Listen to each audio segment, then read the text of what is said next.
கிராமம் ஒரு விவசாய கிராமம். இந்த கிராமம் அமைந்திருக்கின்ற இடத்தை முதற்கண் உங்களுக்கு வெளிப்படுத்த வேண்டிய ஒரு நிர்பந்தம் எனக்கு இருக்கின்றது. தெல்லிப்பளை சந்தையிலே இருந்து நாங்கள் அந்த பிரதான வீதியாலே போய்கொண்டிருந்தால் அடுத்து வருவது வறுத்தலவிளாஞ்சந்தி, அதைத் தொடர்ந்து வருவது கட்டுவஞ்சந்தி, அதற்கு அடுத்து வருவது மயிலட்டி தெற்கு சந்தி. அதாலே நேரே போனால் பசாவளானை தொடர்ந்து சன்னதி கோயில் வரைக்கும் அங்காலும் போகக்கூடிய வடமராட்சிக்கு போகக்கூடிய பிரதான வீதியிலே தான் மையப்பகுதியிலே எங்களுடைய கிராமம் அமைந்திருக்கின்றது. 3 கிராமங்களும் 3 கிராமங்களும் கிட்டத்தட்ட நான் நினைக்கிறேன் ஒரு 1.5 சதுர மீட்டர் சுற்றளவிலே தான் 3 கிராமங்களும் இருக்கின்றன. இக்கிராமத்திலே முன்பு வாழ்ந்த மூத்தவர்கள் இந்த கிராமத்தில் வாழ்கின்ற மக்களினுடைய நன்மை கருதி, எதிர்காலம் கருதி, இந்த மக்களுக்காக 3 சிந்தனைகளை தங்கள் மனதிலே நிறுத்தி அதை நிலையாக செய்து வைத்துள்ளவர்கள். இப்பொழுது அவையெல்லாம் அற்ற நிலையில்தான் இருக்கின்றது. 1 அருள் ஆலயங்கள், 2வது கல்விக்காக பள்ளிக்கூடங்கள் ஒன்றை அமைத்தார்கள், 3வதாக மக்களின் தொழில் வாழ்வாதாரத்துக்காக பொருளாதார நிலையங்களெல்லாம் அமைத்து அந்த மக்கள் அதற்கு ஏற்றபடி அந்த கிராமத்திலே வாழ்ந்து தங்களுடைய சீவனங்களை அடுத்தவர் உதவி இல்லாமல் செய்து தங்களுடைய பிள்ளைகளையெல்லாம் கல்வி பயில பண்ணி உயர்நிலைக்கு கொண்டு வந்து வாழ்ந்த ஒரு பெருங்கிராமம். ஒரு காலத்திலே சகல துறைகளிலும் கல்வி, கலை, கலாச்சாரம், பொருளாதாரம், சமயம் ஆகிய துறைகளிலெல்லாம் முன்னோக்கிய ஒரு கிராமமாக, மற்ற கிராமங்களை விட முதன்மை கிராமமாக விளங்கியது எமது இந்த கட்டுவன் மயிலிட்டி தெற்கு வறுத்தலவிளான் கிராமம் என்பதை முதற்கண் உங்களுக்கு அறிவித்தந்து, இது விஷயமான பரவலான கருத்துக்களை மீண்டும் தொடர்ந்து தருவேன் என்பதை உங்களுக்கு கூறிவைத்து, இன்றைய தினம் இந்த ஒலிப்பதிவு செய்கிற இடத்திலே, அதாவது முறையே மருதடி விநாயகர் பெருமான் கட்டுவன் ஐயனார் கோவிலுக்கு தென்மேற்கு பகுதியிலே அமர்ந்திருக்கின்ற கல்தோட்ட பிள்ளையார் மிகவும் தொன்மையானது. அதை அடுத்து கட்டுவன் கரண்டகக்குளம் ஐயனார், வறுத்தலவிளான் மருதடி விநாயகர், வறுத்தலவிளான் பிடாரத்தனை கண்ணவியம்பாள், கட்டுவன் பத்ரகாளி சமேத வீரபத்திர பெருமான், தென்மயிலை துரட்டைட்டு ஞான வைரவ பெருமான், தன்னித்தாழ்வு ஞான வைரவ பெருமான், வடபாரி வைரவ பெருமான், இப்படியாக பல ஆலயங்கள் சுற்றி எங்களுடைய கிராமத்தை இருக்கின்றது.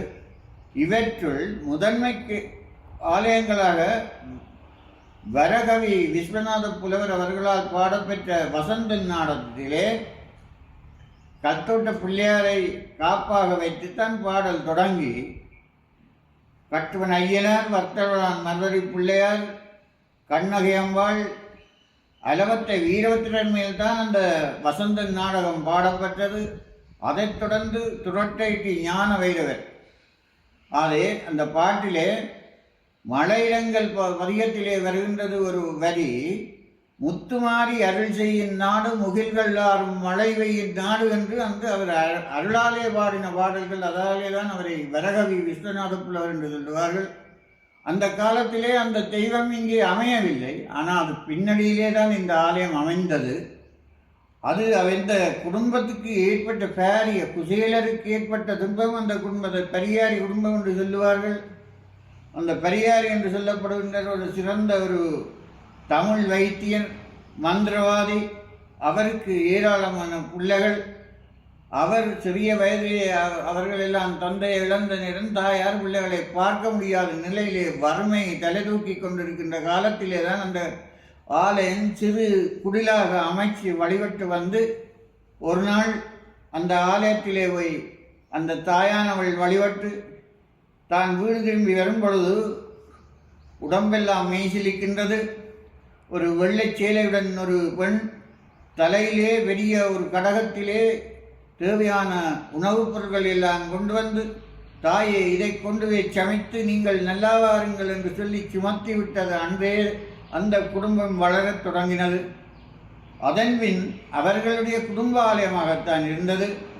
1945ஆம் ஆண்டிலே 2வது உலக யுத்தம் நடந்த காலத்திலே அந்த ஆலயத்திலே இருந்து கிழக்கு வளமாக உங்களுக்கு செல்ல வெளிப்படுத்த வேண்டுமென்றால் சாமி சடாசிவம் என்பவருடைய வீட்டுக்கு தெற்கே வடலிப்பினகள், அதிலே ஒரு யுத்த கப்பல் வந்து அதிலே விழுந்து நொறுங்கி எரிந்து போனது. அந்த நேரம் அந்த தெய்வம்தான் அந்த கிராமத்துக்கு எந்த விதமான துன்பமும் நிகழாமல் காப்பாற்றின பெருமை அந்த அன்னை முத்துமாரிக்குத்தான் உரியது. அப்பொழுது அந்த கோயிலை காசியம்மன் ஆலயம் என்று தான் எல்லோரும் அழைக்கின்றார்கள். இப்போ அந்த பேரைத்தான் சொல்லுவார்கள். ஆனால் முத்துமாரி என்ற பெயரோடு முத்துமாரி என்ற கோலத்திலே தான் இருக்கின்றோம். ஆகவே இதை பற்றி, இந்த கிராமத்தை பற்றி, இந்த ஆலயங்களை பற்றி, எங்களுடைய பொருளாதாரங்களை பற்றி எல்லாம் பேசுவதற்கு நீண்ட நேரம் வேண்டும். இன்றைய நேரம் தைப்பூசத்தை மையமாக வைத்துத்தான் அந்த அம்பாளுக்கு முற்காலத்திலே 10 அலங்கார உற்சவங்கள் நடைபெற்றது. இன்றும் அந்த தைப்பூச தினத்திலே அங்கே பொங்கல் அன்னதான நிகழ்வுகள் நடைபெற்று கொண்டிருக்கின்றது. அவற்றுக்கெல்லாம் அன்னை திருவருள் பாலிப்பாள். இது உலகம் வாழும் என்ற எங்கள் தமிழ் செய்வ மக்களுக்கெல்லாம் நல்ல திருவருள் ஒளி வீசும் என்று நினைக்கின்றேன். தொடர்ந்தும் இந்த கருத்துக்களை நான் இடைக்கிடை கூறுவேன். ஆனால் வெளியிலே இருக்கின்ற அன்பர்கள் இவற்றையெல்லாம் தொகுத்து ஒரு நூலாக வெளிப்படுத்த வேண்டும். நீங்கள் எல்லோரும் இங்கே வந்து ஒன்று கூடி இந்த கருத்துக்களை செவிமடுத்து கேட்டு, அல்லது என்னை உங்களை அழைத்தென்றாலும் நீங்கள் இந்த கருத்துக்களை எல்லாம் கேட்டு, இந்த கிராமங்களின் வரலாறுகள், அது முன்பு எப்படி இருந்தது, இடையிலே எப்படி இருந்தது, இப்போ எப்படி இருக்கின்றது, இவற்றையெல்லாம் அறிந்து இந்த கிராமத்தின் பெயரை அழிய விடாமல், கோட்டை அழிந்தாலும் கொள்கை அழியாமல் தந்தை செல்வாவின் வழியிலே வாழ்ந்த இந்த மண் தொடர்ந்தும் வாழ்வதற்கு வெளிநாடுகளிலே இருக்கின்ற நீங்கள் எல்லோரும் ஒத்துழைக்க வேண்டும் என்று கூறி இந்த சிறிய உரையை இன்று நிறைவு செய்கின்றேன். இந்த சரிதம் தொடர்ந்து உங்களுக்கு பேசப்படும். அந்தந்த நேரத்திலே தேவையான கருத்துக்களை சொல்லுவேன். நன்றி, வணக்கம்.